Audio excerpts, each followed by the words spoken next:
चलिए थोड़ा सा इंट्रोडक्शन ले लेते हैं। मेरा नाम जो है वो हफ्सा सिद्दीकी है और आज हम इंग्लिश की कुछ टिप्स एंड ट्रिक्स सीखेंगे, जिसमें हम जो है डिस्कस करेंगे कि इंग्लिश की स्पीकिंग, रीडिंग, राइटिंग को जो है वो किस तरीके से आप ठीक कर सकते हैं। सही है। सबसे पहले जो है एक क्वेश्चन अराइज होता है जब भी हम इंग्लिश के बारे में बात करें कि इंग्लिश है क्या। सबसे पहले जो है वो हम जो है कुछ क्वेश्चंस आते हैं जब भी इंग्लिश लर्निंग के लिए हम जो है खुद को प्रिपेयर करते हैं, तो कुछ क्वेश्चंस हमारे माइंड में होते हैं। सबसे पहले होता है व्हाट इज इंग्लिश। तो अगर हम इस क्वेश्चन का आंसर जो है वो ढूंढें तो वो सिर्फ इतना सा है कि इंग्लिश जो है वो जस्ट एक आपकी इंटरनेशनल लैंग्वेज है जो कि ग्लोबली यूज होती है। सेकंड क्वेश्चन है हमारे पास, why we are studying English. तो सिर्फ इंग्लिश ही क्यों हम स्टडी करें। तो इंग्लिश हमें स्टडी इसलिए करनी चाहिए बिकॉज वो हमारी कम्युनिकेशन में हमें हेल्प करती है। जब भी हम कहीं पे जाते हैं फॉर जॉब इंटरव्यूज और जो है कभी पढ़ने जाते हैं या कुछ भी इंटरनेशनली कुछ हम स्टडी कर रहे होते हैं, तो उसके लिए सबसे ज़्यादा इंपॉर्टेंट होती है कि हम इंग्लिश लैंग्वेज को स्टडी करें। हमें पता हो कि इंग्लिश किस तरीके से लिखी जाती है, किस तरीके से बोली जाती है। सेकेंड क्वेश्चन है कि कोर्स स्टेप अपने क्यों ऑफर किया। डेफिनेटली जब आप फ्रीलांसिंग कर रहे हैं, फ्रीलांसिंग में आप जो है इंटरनेशनली लोगों से इंटरेक्ट करते हैं, लोगों से बात करते हैं, तो जरूरी नहीं है कि जो आपकी लैंग्वेज हो वो उन्हें पता हो। तो उसके लिए हम जो है एक मीडियम यूज करते हैं, एक सिंपल एक कॉमन लैंग्वेज यूज करते हैं और वो इंग्लिश है, तो इसलिए भी इंग्लिश इम्पोर्टेंट होती है। सेकेंड जो है हाउ टू स्टडी इंग्लिश। अब इस इंग्लिश को स्टडी किस तरीके से किया है। कुछ लोग बोलते हैं कि जो आपको हेजिटेट नहीं होना चाहिए, आप जो है वो परेशान नहीं हो, प्रैक्टिस करें और जो है इस तरीके से जो है आप इंग्लिश को इम्प्रूव कर देंगे। बट द क्वेश्चन इज कि इस तरीके से इंग्लिश नहीं आप प्रैक्टिस नहीं कर सकते। अगर आप प्रैक्टिस भी करें तो क्या प्रैक्टिस करें। अगर आप कुछ लोग बोलते हैं कि सुन के आप जो है वो इंग्लिश लर्न कर लेंगे, तो सुने तो क्या सुने, किस तरीके से सुने। तो वो सारी चीजों को हम फर्दर टॉपिक्स में डिस्कस करेंगे। कुछ हमारे पास की पॉइंट्स हैं जो कि जो है तकरीबन हर इंस्टीट्यूट, हर टीचर ही बता रहा होता है कि don't be afraid to make mistakes. हमें मिस्टेक्स करते हुए घबराने चाहिए। When we are speaking English, when we are writing English, तो हमें इस चीज का जो है वो टेंशन नहीं लेनी चाहिए कि हम क्या बोल रहे हैं, हमारी ग्रामर ठीक है नहीं है, सामने वाला क्या सोचेगा। अगर हम यही सोचते रहेंगे तो फिर हम इंग्लिश नहीं बोलेंगे। Your goal is to deliver a message. Second point is कि आपका जो ड्यूरिंग स्पीकिंग जो आपका की पॉइंट होना चाहिए, जो आपका कह सकते हैं जो फर्स्ट प्रियोरिटी होनी चाहिए, वो ये होनी चाहिए कि आप जो है वो अपने मैसेज को डिलीवर करें। तो ये जब आपका सिर्फ अपने मैसेज को डिलीवर करना है, चाहे आप वो उसको किसी भी तरीके से डिलीवर करें। बाज़ औक़ात हमारे एक्सप्रेशंस ही हमारे मैसेज को डिलीवर कर देते हैं। उसके लिए हमारा टेंस का, हमारी ग्रामर का होना जरूरी नहीं है। इनफैक्ट नेटिव स्पीकर्स जो हैं वो भी जो है इतनी अच्छी उनकी इंग्लिश नहीं होती कि वो उसको डिलीवर कर सकें, या जो है उन कभी कभी नेटिव स्पीकर्स भी डिलीवर नहीं कर पाते क्योंकि कुछ लोग की जो एक्सप्रेशन होते हैं वो उनका साथ नहीं दे रहे होते। Second thing is practice. Practice makes perfect. यानी कि जब आप कोई भी चीज को प्रैक्टिस करेंगे, सिर्फ इंग्लिश की ही नहीं, अगर आप किसी भी फील्ड में चले जाएं, उसको जितना आप ज्यादा प्रैक्टिस करेंगे आप उसमें परफेक्ट हो जाएंगे।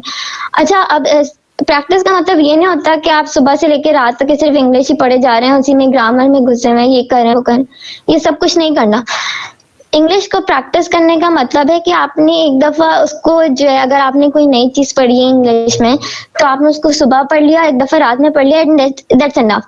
आप उसको 3 दिन तक लगातार ऐसे ही करें, देन उसको लीव कर दें, फिर उसके बाद उसको 1 वीक बाद दोबारा रिपीट करेंगे तो वो आपके दिमाग में चली जाएगी। अच्छा, the second topic is skill for English language.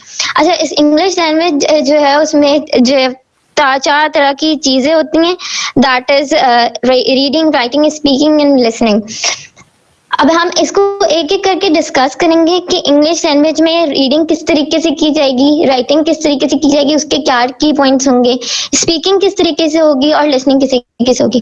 कुछ लोग होते हैं लिसनिंग में कमजोर होते हैं, उनको समझ नहीं आ रहा होता, वो लिख तो लेते हैं बट बोल नहीं पाते। कुछ को स्पीकिंग में इशू होता है कि लिख तो लेते हैं कि उनको बोलने में इशू हो रहा होता है कि उसको बोलें किस तरीके से। Number 1 is reading. अच्छा, मुझे जो भी आपका क्वेश्चन हो रिगार्डिंग स्लाइड, तो आप मुझसे जो है वो पूछ सकते हैं वहीं पे मुझे स्टॉप करके, कि जो है कमेंट सेक्शन में। काइंडली माइक कोई ऑन ना करें। First one is reading. अच्छा, रीडिंग आप किस तरीके से इम्प्रूव कर सकते हैं कि आपकी फ्लुएंसी है उसके अंदर। आप ज्यादा से ज्यादा बुक्स को रीड करें, नॉवेल्स को रीड करें जिसमें आपका इंटरेस्ट हो।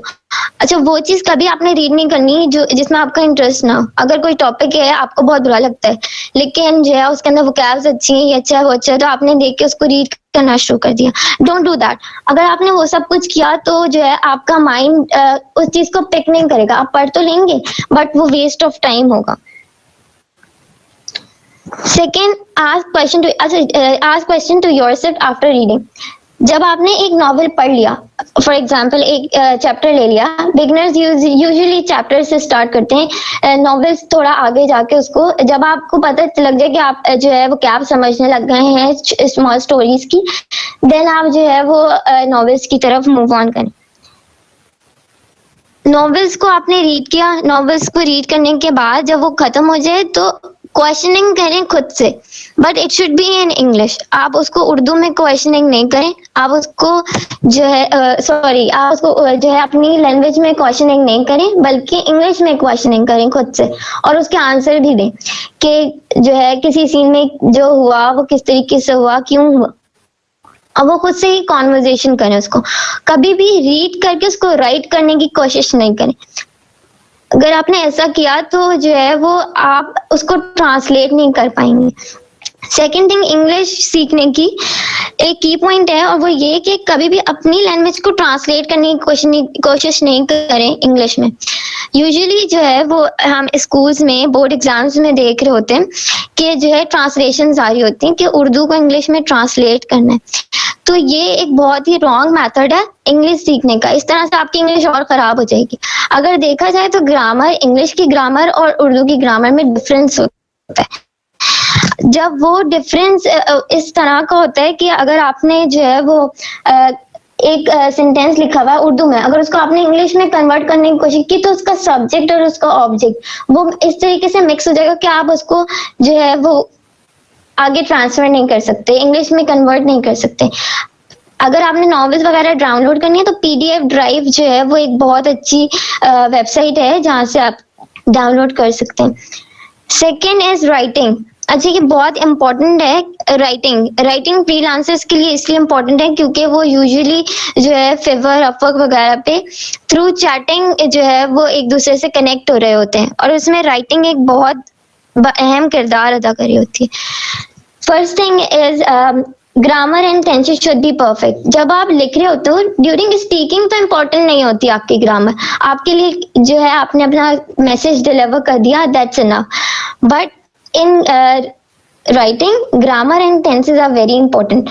अब ग्रामर किस तरीके से होगी, ग्रामर में क्या होगा क्या नहीं होगा, वो हम फर्दर सेशंस में उसको डिस्कस करेंगे। अभी हम लोग सिर्फ की पॉइंट्स डिस्कस करें।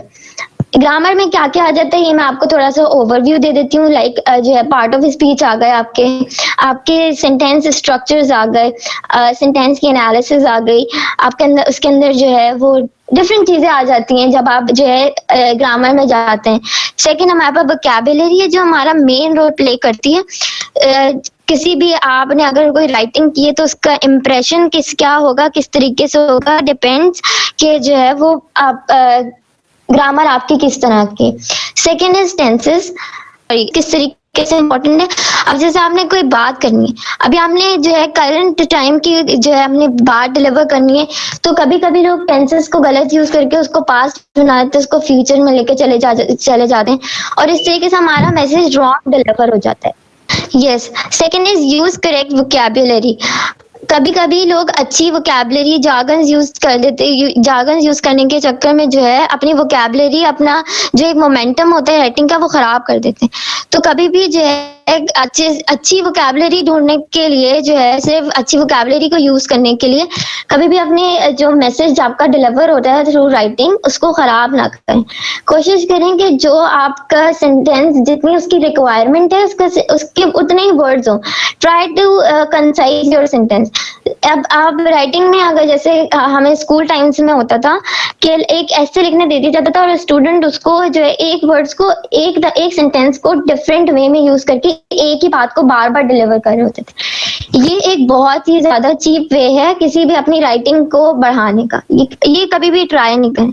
अगर आपने अपनी राइटिंग को अच्छा करना है या कुछ भी करना है तो अपने जो सेंटेंसेस हैं उनको कंसाइज करें। Third point is do not use contractions.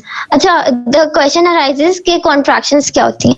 Contractions are like जो हम वर्ड्स को जो है लाइक फॉर एग्जांपल मैंने यहाँ पे एग्जांपल लिखी है I am instead of I am. I am को यूज करें राइटिंग में instead of I am. want to use करें इंस्टेड ऑफ wanna। ये सब कुछ क्यों होता है? क्योंकि जब ये कॉन्ट्रैक्शंस है, ये राइटिंग में यूज नहीं होती, ये स्पीकिंग में यूज होती है, क्योंकि आपने एक फ्लुएंसी को जो है पैदा करना होता है अपने सेंटेंस में ड्यूरिंग स्पीकिंग। तो इसलिए हम वो स्पीकिंग में यूज करते हैं, राइटिंग में यूज नहीं करते कॉन्ट्रैक्शंस को। कॉन्ट्रैक्शंस लाइक आई एम हो गया, शीज हो गया, ये सारी कॉन्ट्रैक्शंस राइटिंग में यूज नहीं होती, ये सिर्फ और सिर्फ स्पीकिंग में यूज होती है। Third point is reduce your word count. अच्छा, रिड्यूस योर वर्ड काउंट है, वर्ड काउंट इज देखिए क्विक वे जो है, अगर आपने इंग्लिश को जो है एक क्विक मैनर में जो है आपने पढ़ना है तो उसका सबसे ज्यादा जो क्विक मैटर है वो ये है कि आप नेटिव स्पीकर्स को सुने। जितना ज्यादा आप नेटिव स्पीकर्स को सुनेंगे आप उतनी ही आसानी से उनकी वोकैब्स को, उनकी एक्सेंट को पिक कर लेंगे। ये सारी चीजें आप जो है ना बहुत इजीली आप उसको पिक कर सकते हैं। क्लियर? सेकेंड हम कहते हैं yes, reduce your word count. Reduce your word count means आपको जो है अपने जो वर्ड्स हैं सेंटेंस में, जो आपने जो पैराग्राफ में वर्ड्स यूज किए हैं उसको कम करना है। अब कम करने का क्या मतलब है? जैसे हम सेंटेंस में यूज कर लेते हैं वेरी, इस तरीके से हम चीजें यूज कर होते हैं, very good, very bad, very happy, इस तरीके से चीजों को जो है अवॉइड करें। वेरी, सो, अलॉट, रियली, इन सारी चीजों को कोशिश करें कि आप अवॉइड करके आगे की तरफ मूव ऑन करें। इनको हम जो है एक्स्ट्रा कैलोरीज बोलते हैं इंग्लिश राइटिंग की, तो कोशिश करें इन चीजों को बिल्कुल यूज ना करें। अगर आपने वेरी बैड का वर्ड किसी सेंटेंस में यूज करना है तो आप उसकी जगह ऑफुल यूज कर सकते हैं। अगर आपने वेरी हैप्पी यूज करना है फॉर एग्जाम्पल तो आप उसकी जगह ग्लैड यूज कर सकते हैं। इस तरीके से जो है अपने सेंटेंस को कंसाइज करें और वेरी और इस तरीके के क्वेश्चंस को जो है वो बाद में मतलब इस तरीके से अलग उसकी जगह दूसरा वर्ड यूज कर लें। मतलब वेरी और अलॉट, रियली, इन सारी चीजों को यूज बिल्कुल ना करें। Second point is read a lot in order to increase your vocabs. Definitely जब आपने अपनी राइटिंग स्किल्स को बढ़ाना है तो उसके लिए वोकैब्स तो समझे रीडिंग में भी आपकी बहुत इंपॉर्टेंट है। वोकैब्स को बढ़ाना, अगर आपने रीडिंग स्टार्ट कर दी तो आपके सामने न्यू वर्ड्स आएंगे। अच्छा, एक प्रैक्टिस है, उसको अपनी डेली लाइफ में लाना शुरू कर दें, और वो ये कि जब आप किसी भी नेटिव स्पीकर को सुन रहे हैं या डेली लाइफ में जब आप प्रोफेशनली काम कर रहे होते हैं, बहुत सारे ऐसे वर्ड्स होते हैं जो हमारे लिए न्यू होते हैं। इनफैक्ट मैं टीचर हूँ, लेकिन मैं भी जब रीडिंग कर रही होती हूँ, कभी प्रोफेशनली इंटरेक्ट कर रही होती हूँ किसी से, तो मेरे पास न्यू वोकैब्स आ रही होती है। तो कोशिश क्या करें, उन वोकैब्स को आप किसी अपनी एक डायरी बना लें, या आप ऑनलाइन नोट्स बनाना चाहते हैं वो बना लें। उस पर जो है आपने वर्ड लिखा, वर्ड के आगे उसकी मीनिंग लिखी। जो भी वर्ड आपके लिए न्यू है फॉर द डे, अगर किसी ने बोला है तो आप उसको एक जगह लिख लें, देन उसके बराबर में उसकी मीनिंग लिख लें, और फिर तो उसी का सेंटेंस बना लें। अब आपने इस वर्ड के साथ करना क्या है, इसके दो तरीके हैं। आप वोकैबुलरी जो है इंक्रीज करने के ना दो तरीके हैं। एक ये कि आप फ्लिप कार्ड्स बना लें। फ्लिप कार्ड्स क्या होते हैं? आपने कंप्यूटर शीट ली या कोई भी पेपर लिया, उसके रेक्टेंगुलर पीसेस बना लें। रेक्टेंगुलर पीसेस बना लिया आपने, उसके ऊपर जो है आपने वोकैब लिखी बड़ी सी, जो भी वर्ड है उसको बड़ा सा लिख लिया। उसके नीचे मीनिंग की हेडिंग डाल के मीनिंग लिखने, और उसके उस पेपर के बैक पे आप वो बना लें, उसका सेंटेंस बना लें खुद से। कोशिश करें कि डिक्शनरीज में जो सेंटेंसेस होते हैं उनको यूज ना करें, खुद से उसको बनाएं। उसके बाद उसको रिव्यू करने की स्ट्रैटेजी को अपनाना शुरू कर दें। अच्छा, रिव्यू किस तरीके से होगा? आपने वो जो वर्ड, जो फ्रेज या जो भी चीज थी जो आपके लिए न्यू था इंग्लिश में, उसको आपने लिया, आपने सुबह उसको उठते ही साथ एक दफा उसको देख लिया, बस पढ़ लिया। याद नहीं करना, कभी भी याद करने की कोशिश नहीं करिएगा इंग्लिश लैंग्वेज को। ये एक ऐसा सब्जेक्ट है जैसे मैथ्स है, मैथ्स में भी आप कुछ याद नहीं कर सकते, आपने जो करना है कंसेप्ट से करना है। बिल्कुल इंग्लिश भी यही, इंग्लिश को याद करने की कोशिश ना करें। अगर आपने इसको बर्डन बना के पढ़ने की कोशिश की है कि मुझे इंग्लिश सीखनी है, 2 महीने में सीखनी है। इंग्लिश सीखना कोई मुश्किल काम नहीं है, आप 1 महीने भी सीख सकते हैं, बस लगन होनी चाहिए, इंटरेस्ट होना चाहिए। अगर आपका इंटरेस्ट होगा तो आप बहुत जल्दी उसको जो है पिकअप कर लेते हैं। अब देखें रिव्यू स्ट्रैटेजीज पढ़ती है मैं, वोकैबुलरी की रिव्यू स्ट्रैटेजीज क्या होती हैं। आपने क्या किया, उसको वर्ड जो आपने फ्लिपकार्ट बनाया होगा, आप उसको अपनी कबर्ड के या वो चीज जो आपके सामने से बहुत जल्दी गुजरती है ना, वहाँ पे स्टिक बना लें, स्टिकी नोट्स बना लें। स्टिकी नोट्स मिल जाते हैं, आप बस उसको उस पर लिख लें और उसको बना लें। फिर अपने वॉल पे या कबर्ड पे जहाँ पर भी आप लगाना चाहते हैं उसको लगा दें। आप सुबह उठते आपने उसको वर्ड को पढ़ लिया, सिर्फ पढ़ना, एक दफा मीनिंग पढ़ लिया और खुद से एक सेंटेंस बना लिया। जो बना हुआ है वो नहीं बनाना, कोई नया सेंटेंस उस वर्ड को यूज करके बना लिया। अब आपने पूरा दिन उसको कुछ नहीं करना, बस रात में एक दफा और पढ़ लेना है, 3 दिन लगातार यही काम करना है, देन उसके बाद आप उसको छोड़ दें। अब आपने क्या करना है, 1 हफ्ते बाद अगर आपको पूरा हफ्ते में उसको वो उसकी याद नहीं आई, बिल्कुल भी याद नहीं आया आपको वो वर्ड, तो आपने उसको दोबारा एक दफा देखना है कि भाई क्या था क्या नहीं था। अगर आपने उसको इस तरीके से फिर वीक उसको देखें, जो आपने वर्ड्स इस तरीके से आपकी ना पूरी एक वॉल बन जाएगी, कोई कबर्ड बन जाएगा जिसमें आपके ना सारी वोकैब्स लिखी होंगी, वो नई वोकैब्स होंगी आपके लिए। आप उसको पढ़ते ना, उसको रिव्यू करते रहें और कोशिश करें कि उसको डेली लाइफ में यूज करें। अच्छा, अब क्वेश्चन होते हैं लोगों का कि उसको डेली लाइफ में हम किस तरीके से यूज करें। हम घर के एनवायरनमेंट में होते हैं, इंग्लिश बोलते हैं तो घर वाले हंसते हैं। तो देखिए, जब तक आप खुद से नहीं बोलेंगे ना तो घर वालों की ये चीज न्यू होगी। मेरी फैमिली में भी किसी को जो है मतलब इस तरीके से नहीं था, लेकिन अगर हम उन वर्ड्स को यूज करेंगे अपने घर वालों के सामने, 1 दफा हंसेंगे, 2 दफा हंसेंगे, तो उनको पता चल जाएगा कि यार इसकी आदत है ये बोलेगा। तो आहिस्ता आहिस्ता उनके ऊपर भी जो है ये होगा कि वो लोग भी उन वर्ड्स को यूज करना शुरू कर देंगे। सेकेंडली, उस वर्ड को इस तरीके से यूज करें कि उसका जो एक्सेंट हो ना वो करेक्ट हो। गलत प्रोनाउंसिएशन के साथ अगर आप उस वर्ड को जो है पढ़ेंगे, आप उसको प्रोनाउंस करेंगे तो कोई फायदा नहीं है। अच्छा, सबसे पहले यहाँ पे मैं एक करेक्शन करवाना चाहती हूँ। बहुत सारे लोग होते हैं प्रोनाउंसिएशन पढ़ते हैं, वो प्रोनाउंसिएशन नहीं होती, इट्स प्रोनाउंसिएशन। प्रोनाउंसिएशन, दोबारा बोलिए, इट्स प्रोनाउंसिएशन, प्रोनाउंसिएशन नहीं होती। अच्छा, जो प्रोनाउंसिएशन आप वर्ड की करेंगे वो किस तरीके से करेंगे, आपने वो वर्ड जहाँ पे भी जिससे भी सुना है, कोशिश करें उसको नेटिव स्पीकर के जो है एक्सेंट में सुन लें। जब आप उसको नेटिव स्पीकर के एक्सेंट में सुन लेंगे तो वो आपके दिमाग में चल जाएगा। देखिए, लिसनिंग पावर जो होती है ना किसी भी इंसान की, वो बहुत बहुत पावरफुल होती है। मतलब आप अगर किसी चीज को देख लेंगे या किसी चीज को सिर्फ पढ़ लेंगे ना तो वो आपके लिए ज्यादा इफेक्टिव नहीं होगा, लेकिन अगर आपने कोई चीज सुनी भी होगी ना तो वो आपके लिए ज्यादा इफेक्टिव होगी। अगर आप उसको रिवाइज नहीं भी करेंगे ना और अगर किसी और ने कोई और जिक्र करेगा उस बारे में तो आपको पता चल जाएगा कि हाँ ये मैंने उधर सुनी थी तो मुझे याद है ये। सेकेंड क्या है, आप उसको फर्स्ट हमने क्या बोला था, डेली लाइफ में उसको यूज करना। डेली लाइफ में उसको कैसे यूज करना है, अपनी फैमिली के साथ अच्छा, अगर फैमिली भी अगर आपको लगता है कि हम फैमिली के साथ कॉन्वर्सेशन नहीं कर सकते इंग्लिश में, तो थोड़े बहुत जो सेंटेंस है, हाय, हाउ आर यू, इस तरीके के सेंटेंसेस को जो है आप बात करना शुरू कर दें घर में। अगर घर वाले नहीं भी करते तो आप एप्स होती हैं, बहुत सारी एप्स आप डाउनलोड कर लें। व्हाट्सएप पे इतने सारे ग्रुप्स लिंक्स होते हैं जिसमें आप इंग्लिश में बात कर सकते हैं दूसरे लोगों से। वहाँ पे फॉरेनर्स होते हैं, नेटिव स्पीकर्स होते हैं, आप उनके साथ जो है वॉइस में बात कर सकते हैं। अब तो बहुत सारी एप्स भी आ गई हैं जिसके थ्रू आप जो है इंग्लिश में एक दूसरे से बात कर सकते हैं, कॉन्वर्सेशन कर सकते हैं। वहाँ पे सारे स्टूडेंट्स ही होते हैं, मतलब और कभी भी इंग्लिश को सीखने का एक रूल है, कभी भी शर्माना नहीं है, कभी भी घबराना नहीं। अगर आप शर्माएंगे, घबराएंगे तो फिर आप इसी में रह जाएंगे, आप सीख नहीं सकते। जब हम सीखने आए हैं, सिखाने आए हैं, तो हमें इस चीज का डर नहीं होना चाहिए कि सामने वाला क्या सोचेगा। अब हम यहाँ पढ़ रहे हैं, आप भी पढ़ रहे हैं, हम भी पढ़ रहे हैं, तो सब पढ़ रहे हैं। अगर किसी एक से मिस्टेक होगी तो दूसरा सही कर देगा, दूसरे से मिस्टेक होगी तो कोई और सही कर देगा। उसके बाद है आपने प्रोनाउंसिएशन पढ़ ली, उसको रिपीट कर लें। सेकंड, जब आप इस लेवल से निकल जाएं, आपको समझ में आ गया कि हाँ अब मेरी वोकैबुलरी अच्छी हो गई है और जो है अब मैं थोड़ा सा इंटरमीडिएट लेवल की तरफ जा रहा हूँ, बिगनर लेवल से हट गया हूँ या हट गई हूँ, तो आप जो है इसको आपका अब लास्ट स्टेप होगा कि आप वोकैबुलरीज के लिए जो है न्यूज़पेपर्स को अप्रोच करना शुरू करते हैं, न्यूज़पेपर्स, मूवीज को अप्रोच करना शुरू कर दें और फिर इस तरीके से जो है अपनी वोकैबुलरीज को इंक्रीज करना शुरू कर दें।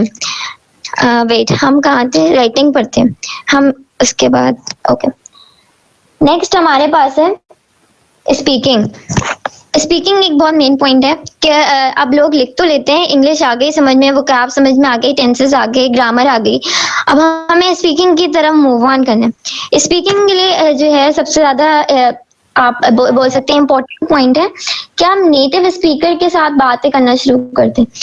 नेटिव स्पीकर्स के साथ बात करने में भी जो है बिगनर्स को हेजिटेशन होती है, क्योंकि जो नेटिव स्पीकर होता है वो बिल्कुल अपने एक्सेंट में बोल रहा होता है, उसके पास वो डेफिनेटली उसका भी कसूर नहीं क्योंकि वो नेटिव है, वो भी अपनी इंग्लिश ठीक करने आए हुए होते हैं। अच्छा, वो जो जिस अपने पॉइंट ऑफ व्यू से आए हुए होते हैं उनको ग्रामर ठीक करनी होती है, अपनी जो है इंटोनेशंस वगैरह ठीक करनी होती है, और फॉर एग्जांपल मतलब यही सारी चीजें, इंटोनेशन, उनका मैसेज डिलीवर हो जाए, इनको ये सब कुछ सही करना होता है। बट जब आप नेटिव स्पीकर से के साथ प्रैक्टिस करते हैं, स्टार्टिंग में आपको बहुत हर्डल्स होंगे, आपको बहुत मुसीबत होगी, आपको बहुत परेशानी होगी उनसे कम्युनिकेट करने में, क्योंकि जो वो बोल रहे होंगे वो आपको समझ नहीं आ रहा होगा, जो आप बोल रहे होंगे उनको समझ नहीं आ रहा होगा। लेकिन आहिस्ता आहिस्ता क्या होगा, आपके एक दरमियान एक रिलेशनशिप बिल्ड हो जाएगा, लर्निंग का रिलेशनशिप बिल्ड हो जाएगा, जिसके थ्रू जो है आप मैसेज बहुत आसानी से डिलीवर कर सकेंगे। इस तरीके से आपका एक्सेंट भी अच्छा हो जाएगा, उनके लिए भी फायदा होगा, आपके वोकैब्स भी अच्छे हो जाएंगे। सेकेंड, अपने आप से बातें करें, talk to yourself in English. अपने आप से बातें करना क्या मतलब है कि मतलब आप फारिग वक्त में बैठे हुए, एक सबसे अच्छा टाइम होता है खुद से बात करने का, वो ये होता है कि आप जो है रात में सोते वक्त आप बिस्तर पे गए, आप लेटे, अब आपने जो सारा दिन किया है, सारा दिन आप उठे किस तरीके से और पूरा बेड पर जाने तक, आप इस पूरी डेली रूटीन को ना खुद से डिस्कस करें कि सुबह क्या हुआ, किस तरह हुआ। अब बीच में कुछ आपके दिन में कुछ ना कुछ कॉन्फ्लिक्ट्स भी होते होंगे लोगों से, तो उस कॉन्फ्लिक्ट्स को भी खुद से डिस्कस करें, बट इन इंग्लिश, मतलब आपका मोमेंटम ना टूटे। कि कुछ लोग होते हैं कि इंग्लिश में बात करेंगे खुद से तो आपका मोमेंटम जो है वो खराब होगा, कि हम इंग्लिश मतलब जो है एक होता है ना कि अंदर जज्बात होते हैं और फिर उसके बाद जो है आप उस जज्बात के साथ उस चीज को सोच रहे होते हैं। इंग्लिश में सोच रहे होते हैं ना, इंग्लिश में सोचा नहीं जा रहा होता। नहीं, आपको ना अपने आप को यहाँ पे थोड़ा सा फोर्स करना होगा कि नहीं, इंग्लिश में ही सोचना है, अपने आप से इंग्लिश में बातें करें। अपने आप को कोशिश करें कि जैसे आप रूम में बैठे हुए भी हैं अगर, तो अगर आपके सामने कोई चीज आ गई, कोई टेबल रखी हुई है, कोई फ्लावर रखा हुआ है, कोई वास रखा हुआ है, तो आप उसके बारे में खुद को एक्सप्लेन करें कि ये वास किस तरीके का है, किस तरह बना हुआ है, कहाँ रखा हुआ है, किस तरह रखा हुआ है। कंपेयर करें चीजों को, मतलब खुद से बातें करें। इन शॉर्ट, आपने खुद से बातें करनी है इंग्लिश में, खुद को एक्सप्लेन करें। अगर आप जैसे आप अगर होगा कि कभी कभी आप बैठे होंगे, आप खुद से बात करेंगे ना, तो एक क्वेश्चन आपके पास आएगा कि जो ना आप करते करते अचानक रुक जाएंगे कि अब मुझे इसके आगे सेंटेंस नहीं आ रहा, मुझे आगे वर्ड समझ नहीं आ रहा, इसको बोलते क्या है।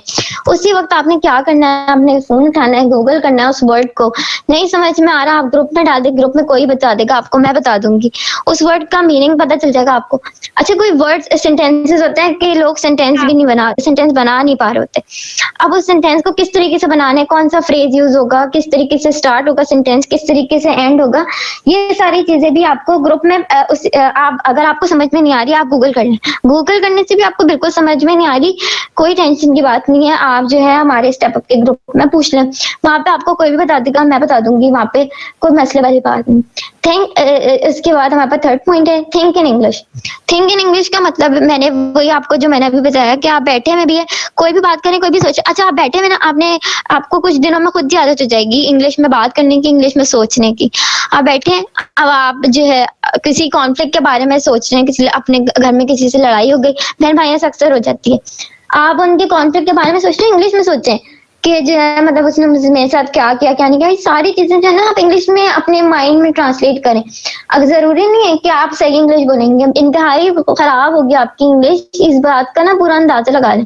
कोई भी अच्छा नहीं इंग्लिश में, हम में से जितने भी बैठे हैं, लेकिन प्रैक्टिस को कहते हैं ना, आप जितनी ज्यादा प्रैक्टिस करेंगे आपकी इंग्लिश उतनी ही ज्यादा अच्छी हो जाएगी।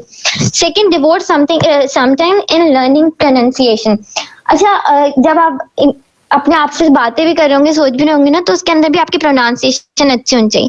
जब हम सोच रहे होते हैं तो एक लेवल पे जाके सोच रहे होते हैं, तो उसमें भी हमारी ना प्रोनाउंसिएशन अच्छी होनी चाहिए, प्रोनाउंसिएशन अच्छी होनी चाहिए। प्रोनाउंसिएशन किस तरीके से अच्छी होगी कि आप जो है उन वर्ड्स को सुने। अच्छा, वर्ड्स हमारे पास कहाँ से आएंगे? एक तो ये कि आपके पास कोई वर्ड आया, आप उसको गूगल करें, उसका जो है ना वहाँ पे स्पीकर का जो ऑप्शन होता है उससे आप जो है ना सुन सकते हैं इसकी प्रोनाउंसिएशन। लेकिन अगर आपके पास ये मेथड भी नहीं है, अगर आपने कोई वीडियो लगा ली, कोई स्पीच लगा ली, इंग्लिश स्पीचेस जो है वो बहुत अहम किरदार अदा करती हैं आपकी स्पीकिंग में। आप एक गूगल पे जाके, यूट्यूब पे जाके भी अगर आप सर्च करेंगे इंग्लिश स्पीचेस, तो वहाँ पे बहुत सारी हो जाती है लर्निंग विद सबटाइटल्स आती हैं। बिगनर्स के लिए जो है वो अच्छा होता है कि वो इंग्लिश सबटाइटल्स में जो है वो अपनी इंग्लिश को इम्प्रूव करें। मतलब आप सबटाइटल्स में, आपके पास कोई स्पीच है, आप उसको देखें, उसके अंदर नीचे ना सबटाइटल्स आ रहे हैं। अच्छा, जो खुद से आ रहे होते हैं ना सबटाइटल्स, उनको नहीं देखा करें, वो अक्सर रॉन्ग होते हैं, बिल्कुल भी ठीक नहीं होते। लेकिन जो वीडियो एडिट करके जो डाले होते हैं वो अक्सर ठीक होते हैं, वो जो ना बिल्कुल ठीक होते हैं। आप सबटाइटल, जो बिगनर्स के लिए वो सबटाइटल्स। अच्छा, मैं सबटाइटल्स का क्यों बोल रही हूँ, वैसे मैं प्रेफर नहीं करती बिल्कुल भी सबटाइटल्स कि आप सबटाइटल्स में जो है वीडियोस देखें। वो इसलिए क्योंकि फिर वो आप डिपेंड हो जाते हैं उस पे, सबटाइटल्स पे। कभी भी खुद को ना डिपेंड नहीं करें सबटाइटल्स पे, आप इंग्लिश को सुने जो स्पीचेस हैं। अच्छा, नेटिव स्पीकर्स को ना बिगनिंग में कभी नहीं सुनेगा। जब आप नेटिव स्पीकर को सुनेंगे ना तो आप घबरा जाएंगे। आप सुने उन्हीं स्पीकर्स को जो आपके लैंग्वेज स्पीकर्स और इंग्लिश में ट्रांसलेट करके सुन रहे हैं। जैसे मैं अभी आपको एक वीडियो बता देती हूँ, मुबीना मजारी की वीडियो है, यूट्यूब पे मिल जाएगी आपको।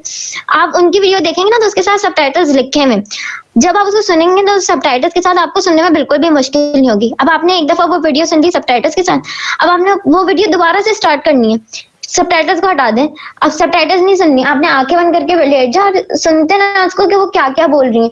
अब जब आप उसको सुनेंगे ना तो आपके दिमाग में वो सारी चीजें आती रहेंगी कि जो ना ये इन्होंने ये बोला था, इसका ये मतलब है। आप उसको ट्रांसलेट करना शुरू कर देंगे। आपका जो ना दिमाग एक तरीके से, अभी आपका ना दिमाग लैंग्वेज की तरफ से बिल्कुल बंद हुआ हुआ, इंग्लिश की तरफ से बिल्कुल बंद हुआ हुआ, इसको खोलना है। अब इसको खोलना किस तरीके से, थोड़ी सी एफर्ट लगेगी। हो सकता है आपको जो है इरिटेशन हो रही हो कि भाई समझ में नहीं आ रहा, मैं देख रही हूँ यहाँ देख रही हूँ बार बार एक वीडियो को, लेकिन मुझे समझ में नहीं आ रहा। अच्छा, कुछ लोगों का ना कुछ लोगों के मेरे पास जो है स्टूडेंट्स के कंप्लेंट्स आती है कि हम जो है इंग्लिश मूवीज होती है उनको देखना है, या इंग्लिश मूवीज है या स्पीचेस उनको देखना है, लेकिन समझ नहीं आ रही। अब वो इतनी स्पीड में बोल रहे होते हैं। जाहिर सी बात है, आप नेटिव स्पीकर है, सोचने वाली बात है, उनका एक्सेंट आपसे अलग है, वो अलग बोल रहे होंगे, आपका एक्सेंट अलग है। आप आराम से रुक के जब आप इंग्लिश की वीडियोस वगैरह देख रहे होते हैं, जो आप लर्निंग के लिए देख रहे होते हैं, वो आपको समझ में आ जाती है। लेकिन अगर आप वही चीज मूवीज में देख रहे होते तो वो आपको समझ में नहीं आ रही होती। वो इसलिए नहीं आ रही होती क्योंकि जो टीचर होता है ना, वो आपके लेवल पे आके आपसे बात कर रहे होते हैं, वो वोकैबुलरीज वो यूज कर रहा होता है, अपनी इंटोनेशंस, अपनी जो है एक फ्लुएंसी को इस तरीके से एडजस्ट कर रहा होता है टीचर के, ताकि सामने वाले कुछ समझ में आ जाए, स्टूडेंट को समझ में आ जाए, मैसेज डिलीवर्ड हो जाए। लेकिन जो मूवीज वगैरह में होता है वो जो है नेटिव स्पीकर्स होते हैं। अच्छा, जब आपने जो है अपनी लैंग्वेज के स्पीकर को सुन लिया, उसके बाद आपने क्या करना है, आपका जो मेन नेटिव स्पीकर है, जो आपका मेन टारगेट है कि आपको नेटिव स्पीकर को समझ में आनी चाहिए, आप नेटिव स्पीकर को सुने। नेटिव स्पीकर्स की भी बहुत सारी स्पीचेस जो है वो यूट्यूब पे रखी हुई है, आप वहां से मोटिवेशनल वीडियोज हैं वो बेसिकली आप उनको भी जो है ना एक दफा गो थ्रू कर लें। अच्छा, अब हमारे पास नेक्स्ट पॉइंट है पे अटेंशन टू इंटोनेशंस। अब द क्वेश्चन अराइजेस कि इंटोनेशंस क्या होते हैं। इंटोनेशंस आर द पिच, जो आपका जो साउंड का, जो आपकी एक स्पीच होती है उसका जो अप एंड डाउन आ रहा होता है। जब आप नेटिव स्पीकर्स को सुन रहे होंगे तो वो एक तरीके से सेंटेंस बोल रहे होते हैं, एक तरह से ऊपर जा रहा होता है उनका सेंटेंस, एक तरीके से नीचे आ रहा होता है, उनकी आवाज की पिच जो है वो आपको बता रही होती है। अगर आपको उनकी सेंटेंस का मीनिंग ना भी समझ आ रहा हो ना, तो आपको उनकी एक्सप्रेशन देख के समझ आ जाता है, वो होता है इंटोनेशन।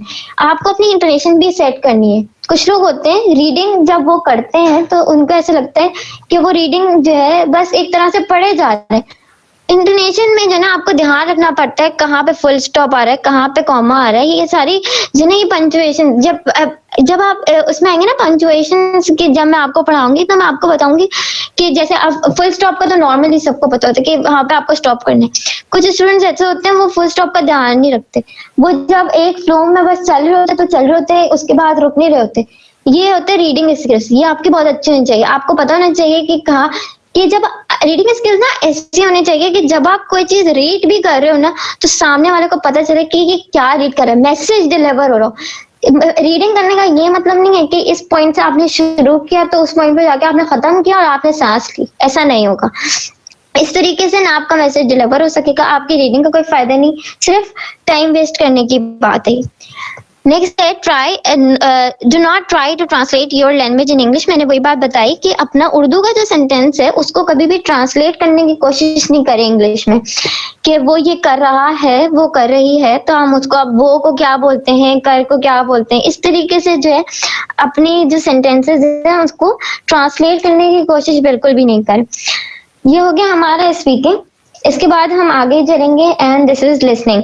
अच्छा, लिसनिंग क्या होता है कि जो है सॉरी मैंने एक चीज नहीं बताई, स्पीकिंग में जो है ना अपने कॉन्ट्रैक्शंस यूज नहीं करनी, बिल्कुल भी यूज नहीं करनी। अगर सॉरी स्पीकिंग में आपको कॉन्ट्रैक्शन यूज करनी है, राइटिंग में नहीं करनी। इंग्लिश स्पीकिंग में जो है आपकी कॉन्ट्रैक्शन समझें बहुत ज्यादा इंपॉर्टेंट है। अगर आप कॉन्ट्रैक्शंस को, अगर आप जैसे है डोंट डू दिस, अगर आपने ये बोला डू नॉट डू दिस, तो ये एक बहुत अजीब सा सेंटेंस हो जाएगा, एक फ्लुएंसी नहीं आएगी जो नेटिव स्पीकर्स की स्पीकिंग में होती है। अच्छा, अपना टारगेट ना कभी ये नहीं रखेगा कि हमें बिल्कुल उसी तरीके से बोलना है जैसे नेटिव स्पीकर्स बोलते हैं। बस इंग्लिश को अच्छा होना चाहिए, आपका मैसेज डिलीवर हो रहा हो, आपके इंटोनेशंस अच्छी हो, आपके एक्सप्रेशंस अच्छे हो, तो बस ये होती है एक इंग्लिश सीखने का एक जो है आपका टारगेट अचीव होना। जरूरी नहीं है कि जैसे नेटिव स्पीकर्स को कभी आप नेटिव स्पीकर्स को सुन ले, रैंडमली सुन लो, उनकी ग्रामर कभी भी अच्छी नहीं होती, क्योंकि वो उस पर फोकस ही नहीं कर रहे होते। वो उनका सिर्फ एक मेन मकसद होता है कि इधर की बात उधर ट्रांसफर हो जाए। ठीक है, ये भी इम्पोर्टेंट है, बट द थिंग इज कि आप जो बात बोल रहे हैं वो एक जो कंप्लीट मैनर में हो। आप जब एक फॉर्मल कॉन्वर्जेशन कर रहे होते हैं किसी के साथ, तो उसमें भी ये चीजें बहुत ज्यादा मैटर करती हैं। अब द थिंग इज कि कॉन्ट्रैक्शंस क्या होते हैं। अच्छा, जो इंग्लिश में मैंने आपको राइटिंग में कॉन्ट्रैक्शन बताए थे वो तो नॉर्मल थे, आई एम हो गया, ये सारी चीजें हो गई। लेकिन बेसिकली कॉन्ट्रैक्शंस क्या होती हैं, जैसे want to, WANT, want, TO2, I want to go to the market। तो अब इसको जब आपने एक फ्लुएंसी में बोलते हैं I'm gonna go to the market, ये होगा। अब जैसे काइंड ऑफ, ये वर्ड को, एक वर्ड को दूसरे वर्ड के साथ एक बहुत प्रॉपर वे में कनेक्ट कर देना, हम उसको बोलते हैं कॉन्ट्रैक्शंस, उसको बोलते हैं कॉन्ट्रैक्ट करना। जैसे एक मेरे पास सेंटेंस है, एना is kind a cute girl। अब एना is kind a cute girl, kind, अब मैंने kind और kind of को मिला दिया, इट्स लाइक kind। नेक्स्ट, अगर हम एक और सेंटेंस की जैसे मैं अगर बात करूं, फॉर एग्जाम्पल कि जो है आई cry because I am in pen. अब ये सेंटेंस कितना बड़ा है, आई cry because I am in pen. अब मैं इसको अगर फ्लुएंसी में बोलूंगी, एक सेंटेंस के साथ दूसरे सेंटेंस को ज्वाइन करूंगी, तो वो इस तरीके से बोलूंगी, I cry because I am in a pain. अच्छा, जो हमने बिकॉज लगाया था उसको हम कॉन्ट्रैक्ट करके कॉज कर देंगे, COS। मैंने अभी आपको सिर्फ एग्जांपल बताई है कॉन्ट्रैक्शंस की, इंशाल्लाह कॉन्ट्रैक्शन को भी हम आगे फर्दर डिटेल में इसको डिस्कस करेंगे। सेकेंड इज हमारे पास आता है लिसनिंग। अब लिसनिंग में आप अपनी लिसनिंग को किस तरीके से इम्प्रूव कर सकते हैं, अब आपकी लिसनिंग स्किल्स को किस तरीके से इम्प्रूव कर सकते हैं। आपने जो है समझ लिया, बोल भी लिया, उसको समझ, अब जो है आप मूवीज वगैरह देख रहे हैं, उसको मैंने वही चीज आपको बताई कि आप जो है किस तरीके से आपने जो है पहले उसको वैसे सुनना है, क्या कहते हैं नॉर्मल अपनी लैंग्वेज के स्पीकर को इंग्लिश में जब वो कन्वर्ट करके आपको स्पीचेस वगैरह दे रहे हो, तो आप उस स्पीचेस को सुने विद सबटाइटल्स। जब वो आपका लेवल कंप्लीट हो जाए तो आप उसको मूव करके आप अपने आप को एक लेवल ऊपर करके और जो है आप उस तरफ मूव करें। लाइक आपने किस तरीके से जो है नेटिव स्पीकर्स को सुनना है। अच्छा, नेटिव स्पीकर्स की वीडियोस को अगर आपको वन गो में समझ में नहीं आ रही, आप एक दफा सुन लें, कोई मसला नहीं है, कुछ समझ में आएगा, कुछ समझ में नहीं आएगा, कोई ऐसा बड़ा मसला नहीं है। आप वापस से जो है उस वाली वीडियो को वापस लगाएं, और लगाने के बाद आपने क्या करना है, उसको स्पीड को स्लो कर दें। यूट्यूब पे ऑप्शन होता है स्लो करने का, तो आप वीडियो को जो है उसकी स्पीड को स्लो करके उनको आराम से सुने। अब आपको सिर्फ सुनने में आपको क्या क्या चीजें पिक करनी है। फर्स्ट थिंग, वो वोकैबुलरी। देखिए, वोकैब एक बहुत ज्यादा अहम किरदार अदा करती है आपकी जो है आपकी पूरी स्पीच में, आपकी लिसनिंग में, आपकी इंग्लिश में। वोकैब एक बहुत अच्छा, बहुत जरूरी किरदार है उसका। अगर आपकी वोकैब्स अच्छी नहीं होगी, अगर आप कोई पुराने वर्ड्स यूज कर रहे होंगे, तो वो एक अच्छी बात नहीं होगी।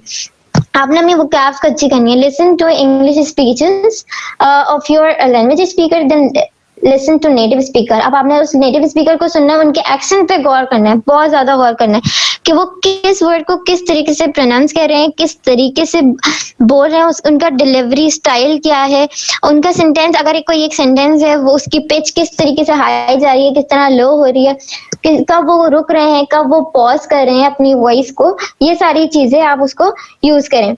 नेक्स्ट हमारे पास है watch movies with subtitles then without subtitles, slowly pushing yourself to the next level. अच्छा, अपने आप को ना कभी भी इंग्लिश स्पीकिंग में कोशिश करनी कि आपने अभी स्टार्ट किया है तो अभी आपकी इंग्लिश कंप्लीट हो जाएगी, बिल्कुल भी नहीं करनी।